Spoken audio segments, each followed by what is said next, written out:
Hello and welcome back to another episode of this week's watches, and this week we have 12 incredible watches for you guys and girls, as always really varying in brand, in price, in age, everything you could imagine, and that's what we aim to achieve every single week here at Kibble Watches. Now, if you're new here, what we do every Saturday, 9:30 AM, is put new watches on the website. We've been doing that for a very long time, missing the occasional week here and there, but we put new watches on 9:30 AM. It's followed by this video at 9:30 AM as well. So that way you can see all the watches a little bit closer. But as always, head to the website if you want to know price, you want to know additional details, and we always have additional photos as well as the actual website photos under the points of mention, so be sure to check all of those out. Now, the request for more affordable watches has been consistent, and I'm doing my best to provide that. And in this week's drop, hopefully you'll see that I have done my best to sort of pilot with a fair few more affordable watches. And by more affordable, obviously it's subjective, but I consider that to be sort of the under £1,000 price range, and ideally under £500. So I've tried to get a few of those kind of watches in here, and again, keeping the variety of age, of style, of brand, all that kind of stuff to follow suit. So hopefully you guys and girls appreciate it, as well as having some pretty heavy kickers at the back over here as well. But before we crack on with the watches on the table, let's have a quick look at what's on wrist. I'm wearing a watch that I'm not too sure if I've worn for a drop yet. It's a really cool Citizen Eco Drive black dial. If you want to know the exact reference, let me know, or I'll try and remember to put it on screen for you here. It's just a really cool looking watch, kind of looks like the old Porsche designs. I believe it's a Japanese domestic model only. But yeah, I'm really enjoying this watch. And again, in the vein of more affordable watches, that's what's on wrist for me today. So now let's crack on with the watches on the table. We're going to start with this beautiful watch at the back. This is a Jaeger-LeCoultre Laureato 42 in blue, probably the most desirable version of this reference. So let's take a closer look at this one. So starting this week off with the Jaeger-LeCoultre Laureato, this is the 42mm blue dial with the integrated bracelet in stainless steel. Now this is specifically the reference 8101-11-431-11A. Nice long reference, so there you go. And this one's from September 2022 with its full box and paperwork, including all of its additional links. And it has this beautiful sort of butterfly clasp where the logo closes in on itself and opens up with two buttons like so. A nice exhibition case back showcasing a wonderfully finished, and that comes as no surprise to anyone who has experienced modern Jaeger-LeCoultre. This is the automatic GP caliber 01800, a wonderfully finished movement that just looks incredible. And I do love an exhibition case back when a brand offers finishing like that. You have this gorgeous finishing on the dial, applied GP at 12 with the logo underneath, date at 3 o'clock with a wonderful font as well, and it's kind of amazing to see where the prices of these are. Now during COVID, these went a bit crazy. People went a bit mad. They were selling way over £10,000, which was insane, and thankfully they've come back down to realistic and normal numbers, so now you can pick them up for actually a good price, and you get a hell of a lot of watch for the money, especially when we consider that a lot of brands are now creating these integrated bracelet watches, and we look at like the RWC Engineer, the latest one, and the retail price of that is quite insane. So again, it makes this a very good value proposition from a brand that offers, I would argue, higher finishing and a higher grade caliber, arguably. So let's show this one on wrist and talk dimensions. And here we go on my 7-inch wrist. Now it's definitely not a small watch, and because of the integrated bracelet, it wears very well because you haven't got protruding lugs. It just sort of comes straight off and fits your wrist. So this is 42mm by 49mm lug to lug, 11mm on the thickness, and 15mm of the lugs protruding outwards. So really nicely done. And definitely one to try on if you're unsure, so don't hesitate to book an appointment to come view this, but I can say you can buy with confidence because it is a gorgeous watch. So go check this one out on the website today. From there over to a JLC Master Geophysic 39mm, a super nice complicated watch, perfect for anyone who goes traveling a lot, but also incredibly rare. They only produce this for a very short period, as well as this whole series, and a few people try and collect the series. You have this one, you have the time only, you have the chronograph, beautiful watches. So let's take a closer look at this one. Now onto a wonderful and surprisingly rare JLC. This is the Geographic 39mm, part of the Master series, which they produced, I believe, for only a year. Obviously, they didn't all sell out in that year. As always, you know, JLC isn't a brand that sell out immediately at retail. They can take a little while, and obviously the boutiques get them and things like that. So this specific one is from July 2020 with its box and papers, and the reference is Q1428530. And as you can see, you've got this gorgeous sector dial, which we expect from this Master series, with the two-tone finish right there. Nice numerals, blued hands throughout, as you can see, and a really well laid out second time zone, 24-hour and world time all there at the bottom. So the way this works is traditionally you pull out the crown all the way, that is the time, and you can see it's coupled to that second time zone. So you can change it all on the fly like so. If you pull out the crown one position, let's do that again. Pull out the crown one position like so, you can change that second time zone down there. So you could set that independently of what you want. Now you can see you've got New York stated down there, so what you would probably do is set that to New York time, therefore, obviously. So that's how you'd do it. You'd set it to whatever time zone you've got it pointed on, and then when you adjust this right here, the top crown, you can go through and flick through and it will change to the correct time for those places. That's how it works. A very clever way of allowing you to sort of set the time as you land in different countries, or just to see what the time is in different places, all the while keeping your home time zone the same. And you can see a 24-hour time zone stated right there as well, which changes as you flick through. So it tells you where in the 24 hours they are. Very handy, and a very sort of ingenious way of showcasing that complications. Hopefully that all made sense. I'm sure there's far better videos out there describing how to use it exactly, but hopefully that gives you the basic rundown. The condition of this one is fantastic. It has been worn, there is wear, but there's nothing major at all. And as we flip it over, you're presented by a gorgeous exhibition caseback showcasing the automatic JLC caliber 939B/1. As I say, July 2020, box and papers, original strap and buckle. So let's show on wrist and talk dimensions. And here we go on my 7-inch wrist, beautifully proportioned at 39mm by 39mm by 46.5mm lug to lug. 11.5mm is the thickness, which I think is surprisingly thin for the complication, and 20mm on lug, so endless options for this one. I know the Master Control chronograph is 21, so this is a bit more universal in terms of sizing. So go check this beautiful watch out on the website today. From there over to an unworn Christopher Ward C1 Bel Canto. This one is the CeeLo blue version, so really, really nice bright blue, absolutely gorgeous. Let's take a closer look. Now for a Christopher Ward that has taken the collecting community by storm, and I think opened the doors for a new world of Christopher Ward with complication and also a new price range, so I'm very excited for what this future holds. Now I won't bore you with the full reference of this, you can see on the website it's quite a long reference, but this is the Christopher Ward C1 Bel Canto SiLo or CeeLo blue, which is this gorgeous light blue color which really plays with the light. It does make it quite difficult to capture because of obviously everything going on in the dial, but you get the gist of it, a really nice blue. Now how does this watch work? So the Bel Canto is in reference to an hour chime. You can see the hammer right here, and you have this beautiful bit of metal that goes around that creates the ding essentially on the hour. Crown here, pusher here. So what this pusher does, it allows you to enable and disengage the chime. So right now it is disengaged. When you push it down, you can probably hear it ding. That is now engaged. The way it works, when you pull out the crown and you go past the hour, that charge builds up, as you can see. So that hammer is building up the charge, and you hit the hour, it dings. Super simple and wonderful. So there you go. And then to turn off the ding, let's say you don't want it chiming every hour, you just disengage it like so. And now when you pull out the crown to set the time, you can see it doesn't chime anymore. So very, very simple, but a beautiful complication in my opinion. It's quite nice to have something sort of chiming on the hour to remind you another hour has passed. It makes you sort of stop and think, you know, when every time you hear that, you're like, crikey, it's gone past an hour already. I think that usually when I look at the watch anyway, but again, it's quite interesting having something chime to tell you it. And as I said in the intro, this is opening up a new world to Christopher Ward with complication and a price point, so I am excited for the future. This one's from May 2024 with its full box and paperwork. It is the titanium reference. You have the full bracelet, as you can see, which is still stickered. The whole thing is worn, and a nice closed case back right there. Inside is the automatic Christopher Ward caliber FS01.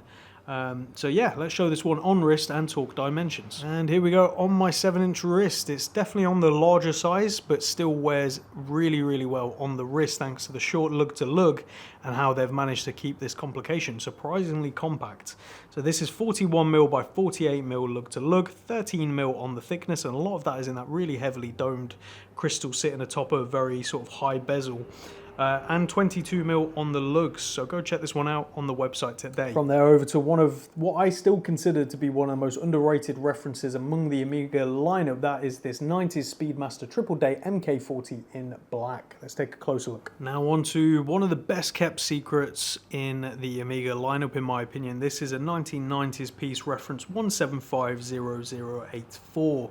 And it's a triple calendar chronograph with the automatic Omega caliber 1151 inside, beating away inside this movement, behind this case, sorry, right here, and it has been recently serviced as well. So all of the functions work beautifully as you'd expect, and when you first look at this watch, it can look quite intimidating and possibly confusing. So let's go through it because it's actually quite simple. So you have your running seconds over at 9 o'clock. You can probably see those going around, and the second hand in that counter is your 24-hour time. So as you can see, it's pointing to where we are within 24 hours. Then you have a traditional chronograph, so start, stop, and reset as you'd expect. Your chronograph seconds is going around. You have your 30-minute totalizer over there, and 12-hour totalizer down at 6 o'clock. Stop and reset. That springs right back. You have the date, the day of the week and the month in the 12 o'clock. You can see it's saying Saturday, June. And then you have your pointer date with the beautiful little aeroplane right there on the end of that hand. Now to set this watch, it is super simple. You have a pusher for the day of the week, and then the rest of it you can set by coming out one position and moving the aeroplane around. So the pointer date, as you go around, it will change over the month. July. There you go. As simple as that. Now, obviously, this isn't going to keep track of how many days of the month they are, so you will have to change it on occasion. But again, the complication there is quite incredible. And the fact you get all of that in a package under £2,000 from Omega in the Speedmaster format, to me, is incredible.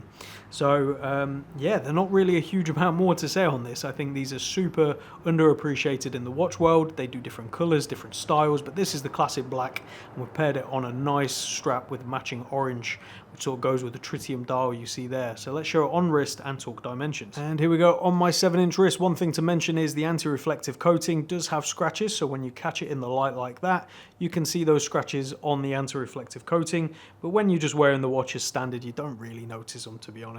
But again, if you are concerned, come view it in person first and make your decision that way. So this is 39mm by 44.5mm lug to lug, 13.5mm on the thickness, which is actually surprisingly thin considering the complication, and 18mm on the lugs, so endless options for this one. So go check it out on the website today. Now from there to a Tag Heuer 2000 chronograph, which essentially had a complete rebuild with Tag Heuer, and it comes with the paperwork for that and the receipt.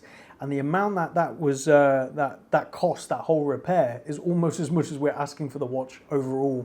So really great value when you consider it. So let's take a closer look. Now for a Tag Heuer 2000 chronograph, and as I said in the intro, this is almost a rebuild by Tag Heuer. Had the full works done with them a little while ago. You can see all the details and the photos of that on the website, so do check that out. And that service cost, I believe, was around £800, or just a bit over £800, which is almost as much as we're asking for this watch in general. So again, value for money when you consider what Tag Heuer have put into it is kind of incredible. You can see really nice dial and everything there. The chronograph, the way it works, you start the chronograph and you can see the second hand starts going. You have the red one, which is your minute, so that will go around once every 60 minutes. You have your 12 hours over there, your continuous running seconds down at 6 o'clock, and as we stop, that is your 1/10 of a second in that counter. Really nice and simple. Date obviously at 4 o'clock, you can see there, and the classic Tag Heuer green and red logo right there. Nice rotating bezel, screw down crown at 3 o'clock with the pushers there, and this is a brand new bracelet that hasn't been sized and still even has some of its stickers. You can see signed screw down case back with a quartz movement inside, and this one's from circa late 1990s. Doesn't come with any box or paperwork, but it does come with its Tag Heuer service pouch and the service card, as well as the receipt, and some of the parts they've changed is all provided in there as well. So let's show this one on wrist and talk dimensions. And here we go on my 7-inch wrist. This is as good as getting I would say almost like a near new old stock model, because this, again, having all the rework done by Tag Heuer, it's as good as new, really. So I find that quite interesting. Not everyone is a fan of that kind of stuff, and I get it, but the reality is some people want to have almost a new watch, and this is that option right there, which I find amazing. So this is 38mm by 44mm lug to lug, 11.5mm on the thickness, and 20mm on the lug, so endless options. But again, the bracelet does look fantastic. So go check it out on the website today. Now onto a watch I've been excited to get in. This is a Seiko SARB033 with the grey smoke dial and the faceted crystal.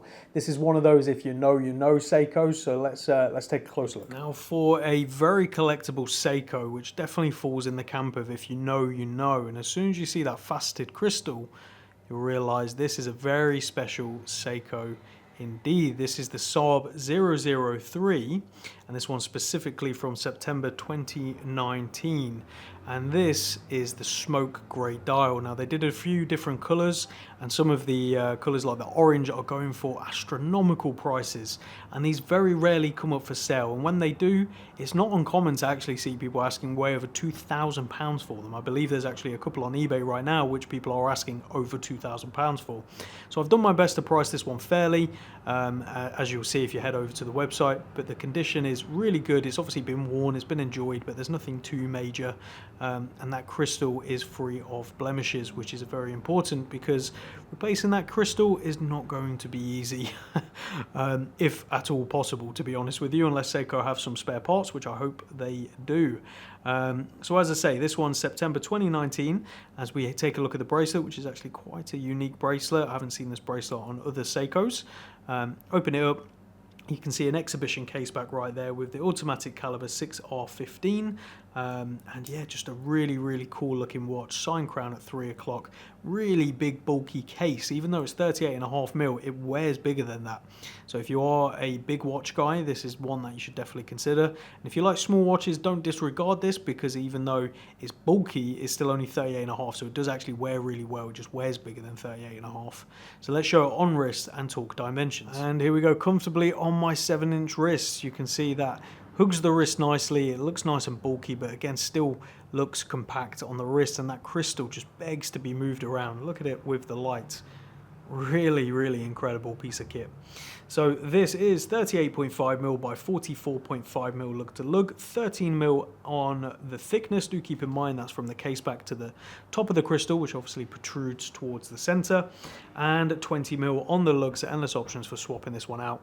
But go check it out on the website today. From there over to another one of my favorites. This is the 2nd gen Monster, the 2nd gen being the one with the teeth dagger indices.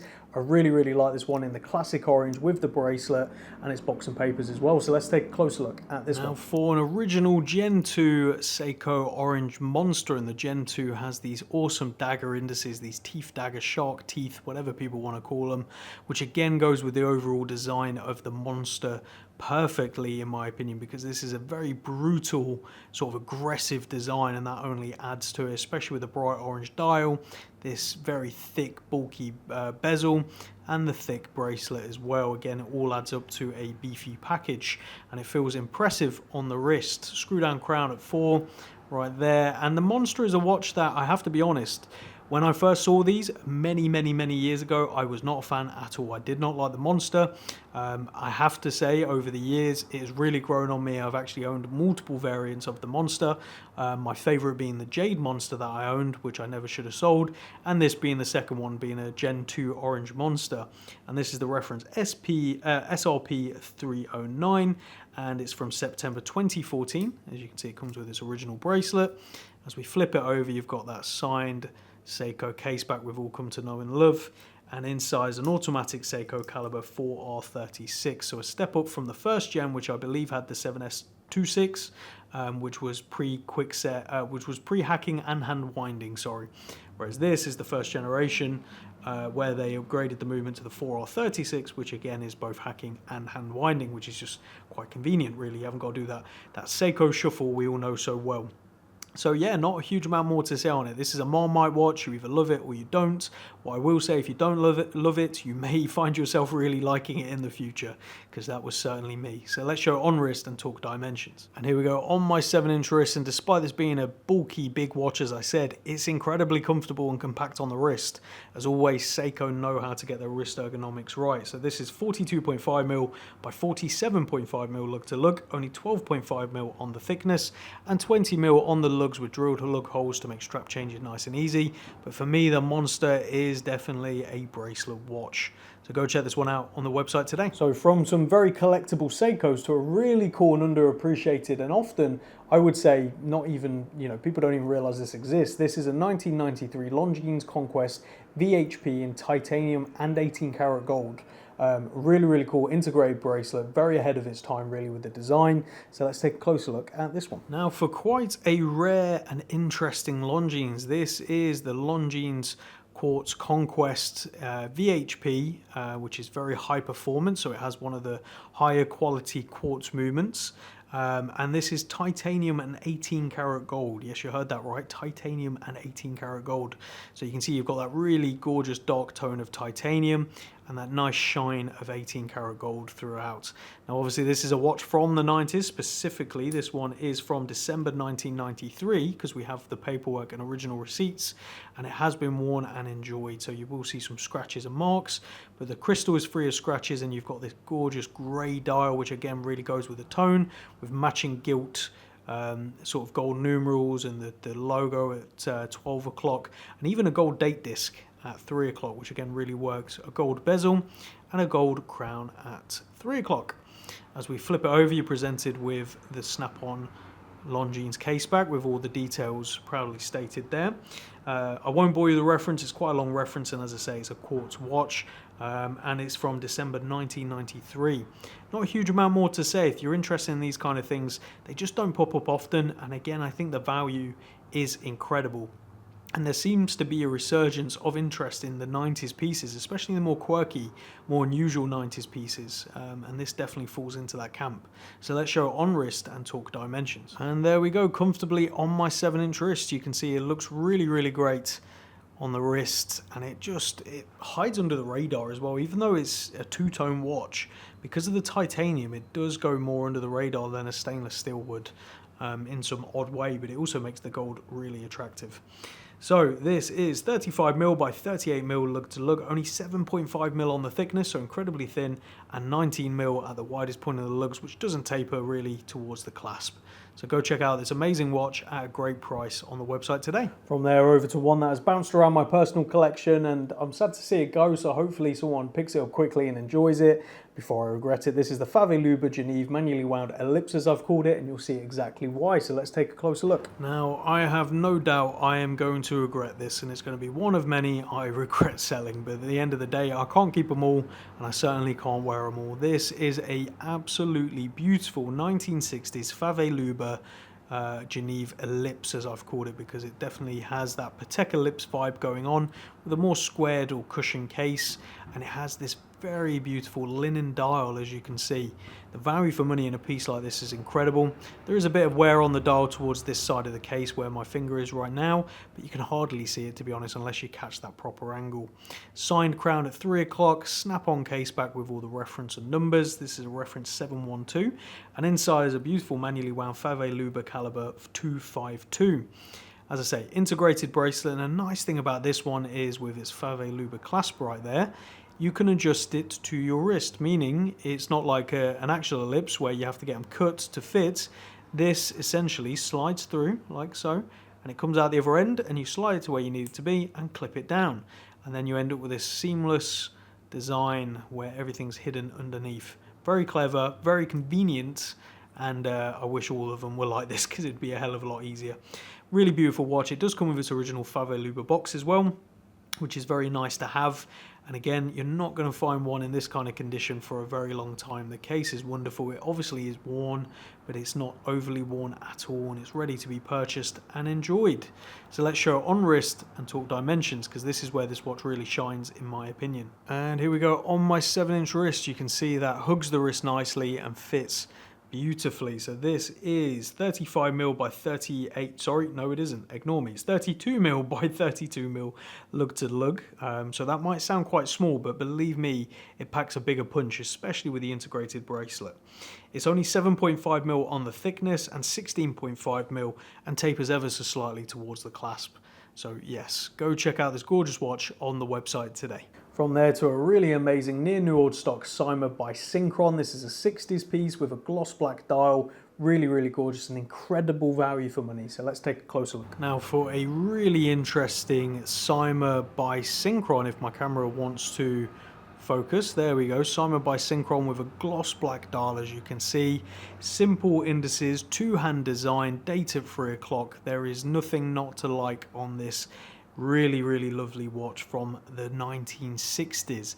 Nice case shape, as you can see, and it has this bezel, polished bezel right there, with a faceted crystal sat atop the case, which again just creates this really seamless and effortless design. SARB crown at 3 o'clock, and as we flip it over, you're presented with a snap-on case back, as you can see, by Synchron, with the sticker still present, and inside is a manually wound PESA 7001, which is the predecessor to the ETA 7001, so a workhorse movement used by many brands. Even still today, the ETA version is still used. We've got it on a nice black strap. Obviously this is a new strap, because you wouldn't want a strap from the 1960s. Probably won't smell very nice or have aged very nice. And when we say near new old stock, that means this has been in storage since that time, so there may be some scratches from storage that you may see under intense magnification and intense light. So therefore, it's not true new old stock as in wrapped up, left somewhere, never moved. This has been in like a watchmaker's drawer all those years and has obviously found its way to me. So keep that in mind. That's what the distinction is between new old stock and near new old stock. New old stock would be fully sealed and has never been touched. Near new old stock has been stored over that time. That's how I distinct the two things. Obviously each person has their own thing that they do. That's how we do it. So hopefully that will make sense. But let's show this watch on wrist and talk dimensions. And here we go. On my 7-inch wrist, you can see that just looks really great. This would look great with like a black tie as a dress watch, or even as a more casual watch with t-shirt and jeans. It sort of ticks all the boxes. So this is 33mm by 38.5mm lug to lug, only 7mm on the thickness and 18mm on the lugs. So endless options for swapping this one out. And the fact it's a pure black watch, it will look good on a variety of straps, but I think this one looks pretty good. Maybe even a matte finished mesh bracelet would look amazing on this.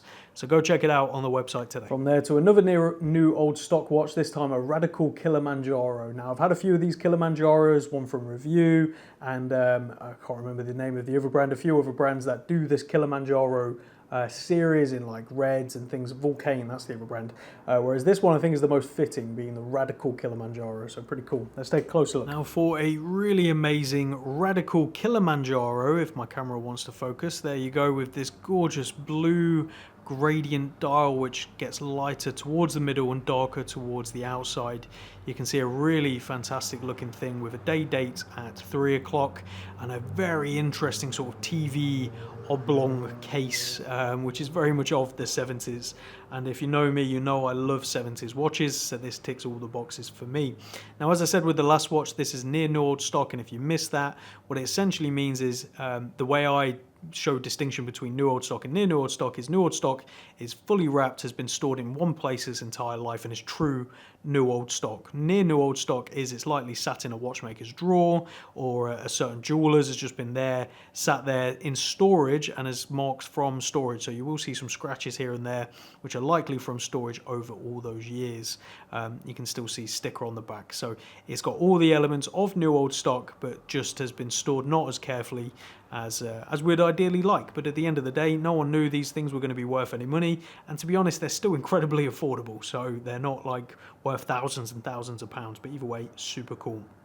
So this is a Radical Kilimanjaro. The Kilimanjaro series, covers a few different brands, so Review being one of them.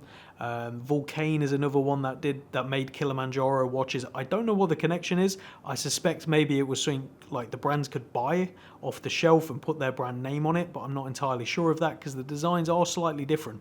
They did different dial colors as well. I've been lucky enough to have sold a few over the years, but this is really cool with the blue and the day dates.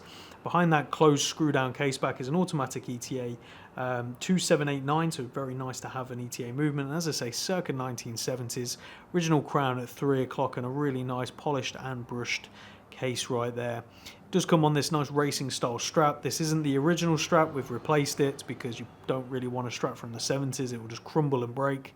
And tritium dial and handset as well. So let's show this one on wrist and talk dimensions. And here we go on my 7-inch wrist. You can see this is, for me, where this one really shines because that is unapologetically 1970s in design. And again, you either love that or you hate that. And for me, I absolutely love it. I think it's so cool.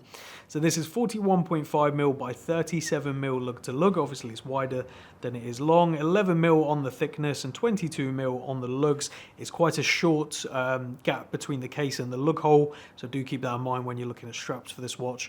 I think this looks actually pretty damn cool on it. So go check this one out on the website today. And to finish on probably my favourite watch in the drop. Now I really, as always, love every watch in here, one being from my own personal collection and one I actually did enjoy for a little while, my wife did as well. So I can speak to every single watch on the table, but this one I think is incredible. The value for money, I mean, I don't usually talk price in these videos, but £350 is insane. This is a 1943 Longines Art Deco gold-filled watch in a very cool case, very cool shape. Fresh from service and a new crystal. Now, as always, 1943, do not expect modern chronometer standards. It goes without saying, but it's running really well and it's ready to be worn and enjoyed. So let's take a closer look. Now for a really wonderful vintage Longines. This is an Art Deco Longines from circa 1943. I won't bore you with the reference. It's a super long reference. You can go see that on the website. But as you can see, this has a really awesome 10 karat gold filled case, which is all stated at the top over here, and yeah, snap-on case back, nice crown at 3 o'clock, and a very bold crystal design, as you can see, that really sort of protrudes from the case and sort of what would you say, I don't know, frames the watch, I guess, and creates that really nice clear view of the dial. Now, talking about the dial, it appears to be an early refinish dial, but again, you can see there's patina developed and it has some nice age to it. So again, it's done a very long time ago. Nice sub-seconds down at 6 o'clock with the tiniest little seconds there, and 2 gold tone hands for the hours and minutes. Exploding Art Deco numerals and indices, which again is very much of his period, being 1943, and inside is a manually wound Longines caliber 10L, so a movement that was used across the board with a few different models. And you can see where the lug hole is on the case is actually really all the way in where the lugs are, so that means it's going to fit pretty much every wrist you can imagine because of how that protrudes down. But really, really cool nonetheless. So let's show this one on wrist and talk dimensions. And here we go on my 7-inch wrist. Now, a lot of people are going to see the dimensions of this watch and think it's too small for them. What I will say is give a watch like this a chance, because whilst it is on the smaller side, the unusual case shape and the sort of very 40s design, I think really lends itself to this kind of size, and it looks at home on the wrist, in my opinion.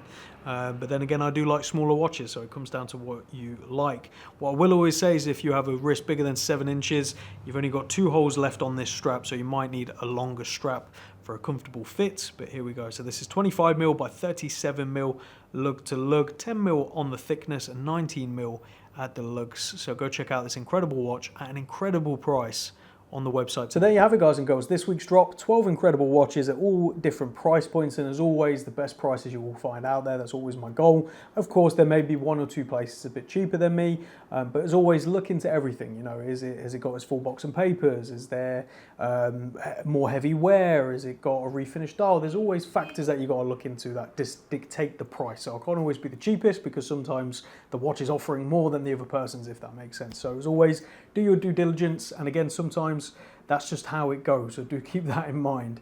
But yeah, let me know down in the comments what's your favorite in this week's drop. As I say, mine has to be that Longines. It's the most affordable watch, I think, in the drop, and also it's the most incredible. You know, the fact you can get a watch that's 80 plus years old still works, still looks great, and is that kind of price from a brand like Longines.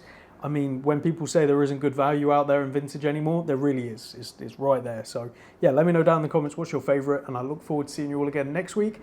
Maybe the week after we might have a little break on the drops, because it has been back to back for a very long time with a lot of numbers, as you guys have seen. So I might do a little break, but we'll see. You'll see by next week. So we'll catch you all again next time. Take care.